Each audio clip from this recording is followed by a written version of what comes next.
اهلا بيكم في رحلتنا المستمره في التعرف على انفسنا. اعرف نفسك. النهارده هنتكلم على علاقه بين المشاعر والامراض، بس هنبص عليها من منظور لطيف شويه، منظور الالوان. فكاننا عايزين نلون المشاعر في نفس الوقت نلون الاعضاء، عشان لما يجي مشكله ما في عضو اعرف ايه المشاعر المتسببه فيه وايه اللون اللي جواه مشاعر تعالج المرض. في الحقيقه الامراض مش مجرد اعراض منفصله، بس بتتوزع بخريطه واضحه بتربط بين اللون والشعور والعضو. النهارده هنتعرف على اول جزء من خريطه المشاعر، وهنتعرف عليه بلونين، اللون الازرق واللون الاخضر. تعالوا نتعرف على اول لون، اللون الازرق، بس هنتعرف عليه من حيث الدلاله والمشاعر. يعني ايه اللون الازرق؟ يعني ايه لما احتاج البس او اقعد في مكان لونه ازرق؟ ده معناه ايه؟ ده دلالته ايه؟ وايه الشعور اللي انا هبقى محتاجه في الوقت ده؟ اللون الازرق نقدر نتعرف عليه من الالوان اللي ربنا خلقها في الكون. فاحنا دايما بنبص على السماء نلاقي لونها ازرق، بنبص على البحر نلاقي لونه ازرق، وبالتالي اللون الازرق ده هو لون معبر عن مشاعر بتجيلنا لما نبص له. ايه بقى المشاعر اللي بتجيلنا لما نبص للسماء او للبحر؟ بتحس بالسلام، بتحس بالطمأنينة، بالهدوء، بالكالمنس كده، بتحس انك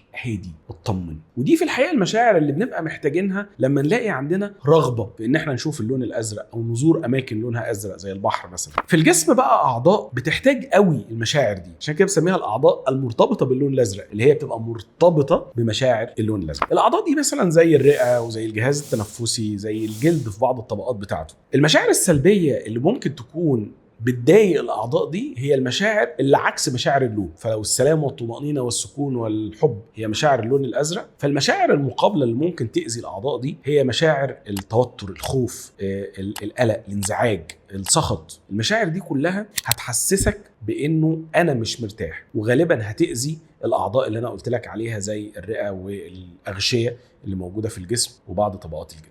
فالحزن الطويل بيضعف التنفس، بيعمل مشاكل في الرئه، بيعمل ضيق في الصدر، وده في الحقيقه بيكون بعض اعراض التوترات المرتبطه بفقدان اللون الازرق والامراض اللي ممكن تصيب. فخلي بالك انه النفس تحديدا هو بوابه من بوابات الحياه. لما النفس بيضيق الحزن بيكتم عليك، وبالتالي الجسم كله ممكن يحس بالاختناق، وده كله بتبقى بسبب مشاعر السلام والطمأنينة والهدوء. نتنقل بقى للون الاخضر. اللون الاخضر ده بيديك احساس بالثبات، بالجذور، بالاتزان، بالقواعد كده، ان انا راسخ. وده في الحقيقه بيبقى مرتبط في الحياه بالشجر. الشجر دايما تلاقيه تحس ان فيه قيمه، وتحس انه ثابت كده ومتزن وراكز وليه جذور. والاعضاء المرتبطه باللون الاخضر هي الاعصاب بشكل او باخر. يعني الخلايا العصبيه او المنظومه العصبيه بتاعت الجسم هي غالبا بتكون مربوطه باللون الاخضر. عشان كده فقدان القيمه وفقدان الثبات، فقدان التوازن، فقدان القيمه الذاتيه، احساسي باني ماليش قيمه، دي مشاعر بتكون مرتبطه بقيم اللون الاخضر. فقدان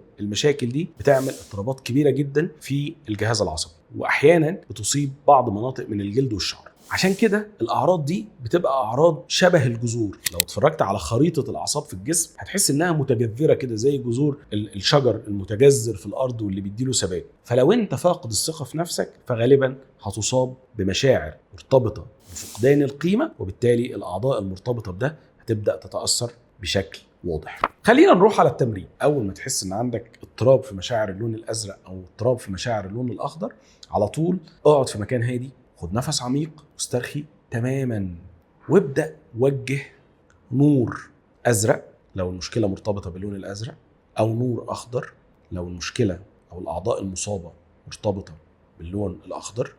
تخيل ان النور يتحرك جوه جسمك وبيغذي كل عضو محتاج لطاقه اللون. نفس عميق واستشعر سريان النور جوه جسمك ووصوله للعضو اللي محتاج ترددات اللون الازرق.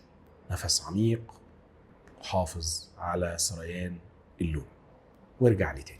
جرب تلاحظ نفسك، هل بيحصل لك كده زي كحه، او بتاخد نفس قصير لما تكون مخنوق وحزين؟ هل بتلاحظ ان قلبك ممكن يكون بيدق بسرعه وقت ما تحس بغيره او احباط؟ ده معناه ان جسمك بيتكلم، بس هو في الحقيقه الشطاره انك تعرف لغه اللون اللي جسمك بيكلمك بيها. اول ما تبدا تربط المشاعر بالالوان هتفهم بوضوح العضو اللي محتاج اللون، وهتبدا تديهوله. وفي اللحظه دي هتبدا رحله التشافي مع المشاعر والالوان. تعرفنا النهارده على اللون الازرق واللون الاخضر، تعرفنا على علاقتهم باعضاء في جسمك. في الفيديو اللي جاي هنكمل الخريطه مع لونين جداد، الاحمر والاصفر، اللي مرتبطين بشكل كبير جدا بالحيويه والقدره والتطوير. استنونا في الفيديو اللي جاي.